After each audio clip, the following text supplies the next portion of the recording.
Hi friends, आज के बनाबो एग पास्ता रेसिपि। आमी अर्पितास किचेन एंड डेली ब्लगे सबाइके अनेक अनेक स्वागत और अनेक अनेक भालोबासा। निये नियेछि क्यापसिकाम, निये नियेछि लंका कुचि, फुलकपि कुचि, एक गोटा आलू, गाजर, पेঁয়াজ और एक गोटा टमेटो। और सब बंधुरा आशा करी खूब खूब भालो आछेन, आमिओ भीषण भालो आछि। आज के একটা সন্ধ্যাবেলার টিফিন বানিয়ে নিচ্ছি। আমার ঘরে যে সবজিগুলো এই মুহূর্তে আছে পাস্তায় দেওয়ার মতন, সেই সবজিগুলোকেই আমি ব্যবহার করব পাস্তাতে। আপনারা চাইলে আরও বেশি বেশি সবজি দিতে পারেন। ভালো করে ধুয়ে নিলাম, ধুয়ে ঝাঁঝরিতে থালা আছে, ফুটো ফুটো থালায় সবজিগুলো দিয়ে জল ঝরাতে দিয়েছি। এবার কড়া বসিয়ে দিয়েছি, কড়া গরম হয়ে গেছে। সাদা তেল দেবো, একটু বেশি পরিমাণ সাদা তেল দেবো। তেলটা গরম হয়ে গেলে এবার সবজিগুলো একে একে সব দিয়ে দেবো। গ্যাসটা কিন্তু আমার বাড়ানোই রয়েছে। সমস্ত বন্ধুদের রিকোয়েস্ট করব সম্পূর্ণ ভিডিওটা দেখার জন্য, স্কিপ না করতে, আর লাইক কমেন্ট শেয়ার করতে। যারা আমার নতুন দর্শক আছেন অবশ্যই চ্যানেলটা একবার সাবস্ক্রাইব করে দেবেন। আর আপনাদের ভালোবাসা তো আমার দরকার, তাই না? অবশ্যই ভালোবেসে ভিডিওটা দেখবেন, পাশে থাকবেন। ভালোবাসা ছাড়া, আপনাদের ছাড়া কোনো কিছু সম্ভব না, সেটাই, তাই না? সবজিগুলো দিয়ে দিয়েছি। এবার হালকা করে একটু হলুদ দেব।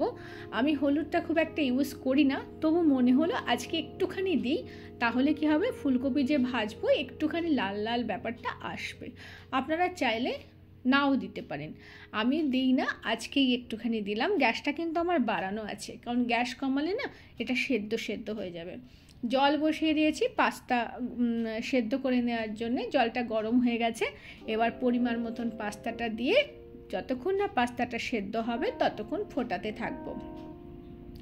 সন্ধ্যেবেলার টিফিন একটু বেশি করে পাস্তা দিলাম, যেহেতু আমরা ছোট ছোট দুটো বাচ্চা নিয়ে খাবো।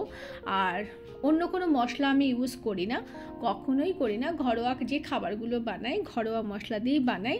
সত্যি বন্ধুরা, খেতে কিন্তু খুব টেস্ট হয়, প্রচণ্ড ভালো লাগে খেতে। আপনারা এইভাবে বানাবেন, বানিয়ে খাবেন। পাস্তাটা ভালো করে বারবার করে নেড়ে দিচ্ছি, না হলে না তলায় একটু আটকে যায়, তাই না? পাস্তা পুরো রেডি, সেদ্ধ হয়ে গেছে, একটু ফুলে উঠেছে, বাটি ভরে উঠেছে পাস্তাটা। তখনই বুঝে নিতে হবে পাস্তা সেদ্ধ হয়ে গেছে, বা একটা তুলে আপনারা একটু দেখে নিতে পারেন সেদ্ধ হয়েছে কিনা। ঝাঁঝরি যে থালা আছে পুরো ঢেলে দিলাম গরম পাস্তাটা জল ঝরানোর জন্য। এদিকে আমার সবজিটাও প্রায় ভাজা ভাজা হয়ে গেছে, অনেকটাই ভাজা ভাজা হয়ে গেছে। গ্যাসটা কমানো চলবে না, কমালে সেদ্ধ হয়ে যাবে, ভাজা ভাজাটা হবে না। ওই জন্য গ্যাসটা আমার বাড়ানোই আছে, আর মাঝে মাঝে আমি নেড়ে নেড়ে দিচ্ছি। আমি ভীষণ খুশি হচ্ছি, আমার বন্ধুরা খুব ভালোবেসে আমার ভিডিও দেখছেন। এইভাবে ভিডিও দেখুন, এইভাবে আমার পাশে থাকুন, আমি যাতে আপনাদের আশীর্বাদে এগিয়ে যেতে পারি। এই সেই সাপোর্টটা কিন্তু আমার সম্পূর্ণ আপনাদের কাছে চাই। বারবার করে ভালো করে নেড়ে নেড়ে দিচ্ছি, সম্পূর্ণটা নেড়ে দিতে হয়। এবার পরিমাণ মতো নুন দিয়ে দিলাম, আর একটা টমেটো নিয়েছিলাম, এই টমেটো কুচিটা দিয়ে দিলাম। টমেটোটা আমি দিই, আর টমেটোটা লাস্টের দিকে দিই, যাতে সম্পূর্ণ ঘেটে না যায়। অর্ধেক অর্ধেক সেদ্ধ হবে আর অর্ধেক হবে না, এমন অবস্থায় টমেটোটা থাকে। আপনারা দেবেন, আর একটু ঘন কুচি করলে ভালো হয়, কিন্তু আমি খুব তাড়াহুড়ো করে করছি বলে একটু বড় বড় করেই দিয়ে দিয়েছি। এবার ডিমটা দেবো। সবজিটা আমার টোটাল ভাজা কমপ্লিট। এবার দুটো ডিম দিয়ে দেবো। যেহেতু এটা এগ পাস্তা করছি, আর আমি ডিম দিলে সবসময় এইভাবেই ডিমটা দিই। এই গোটা ডিমটা ফাটিয়ে দিয়ে দিলাম। এবার ডিমটাকে আমি কড়ার মধ্যেই ভালো করে ফেটিয়ে নেব।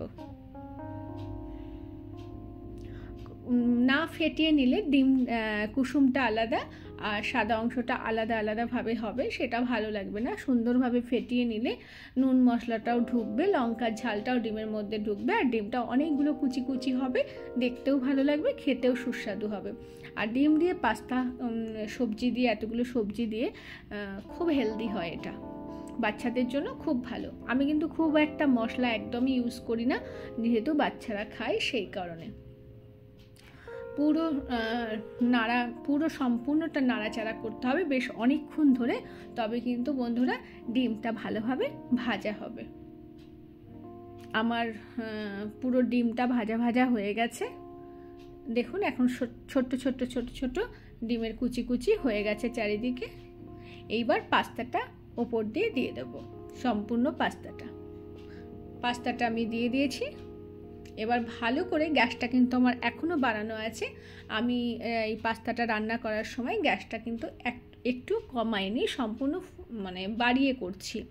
সম্পূর্ণভাবে পাস্তাটাকে আমি মিশিয়ে নিচ্ছি সবজি আর ডিমের সাথে। কি সুন্দর দেখতে হয়েছে, একটা লোভনীয় ব্যাপার হয়েছে, আর একটা টক ঝাল ব্যাপার হয়েছে। নুনটা কিন্তু খুব তীক্ষ্ণ নুন হবে না, নুনটা একদম বরাবর হবে স্বাদে।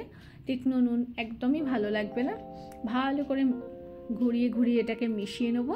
বেশ 7-8 মিনিট 10 মিনিট ধরে এটাকে গ্যাস বাড়িয়ে ঘন ঘন নাড়তে হবে। তাহলে কি হবে, পাস্তাটা ভাজা হবে আর সম্পূর্ণ সবজি, নুন, ঝাল এগুলো পাস্তার মধ্যে ঢুকবে। খুব ঘন ঘন নাড়তে হবে, না হলে বন্ধুরা পাস্তাটা অনেক সময় কড়াতে লেগেও যায়। আমি একদম তলা থেকে বারবার করে পাস্তাটাকে নেড়ে দিচ্ছি খুব ভালোভাবে। হঠাৎ করে ঘরে কি সন্ধ্যেবেলা টিফিন বলুন বা সকালে ব্রেকফাস্ট বা কখনো ভাত খেতে ইচ্ছা করলো না, ঘরের সবজি দিয়ে এইভাবে বানিয়ে নেওয়াই যায়, তাই না? আমার হয়ে গেছে পাস্তা সম্পূর্ণ রেডি। এবার চিলি টমেটো সস যেটা আছে সেটাকে ওপর থেকে ছড়িয়ে দিলাম। যেহেতু এটা আমার হাজব্যান্ড খাবে, ও সসটা একদমই পছন্দ করে না, তাই সামান্য একটু সস দিলাম শুধু ডেকোরেশনের জন্য। কেমন হয়েছে? আমার কিন্তু দেখতে দারুণ লাগছে, আর সত্যি বন্ধুরা খেতেও কিন্তু দারুণ হয়েছে। শীতকালে এইভাবে পাস্তা বানিয়ে আপনারা খাবেন। সামনের শীতে সবাই খাওয়া দাওয়াতে ভীষণ এনজয় করুন। শীত মানেই নানান রকম খাওয়া দাওয়া, নানান রকম বানানো, তাই না? পিঠে পুলি থেকে নানান রকম সব কিছু। চলুন আজকের মতন টাটা।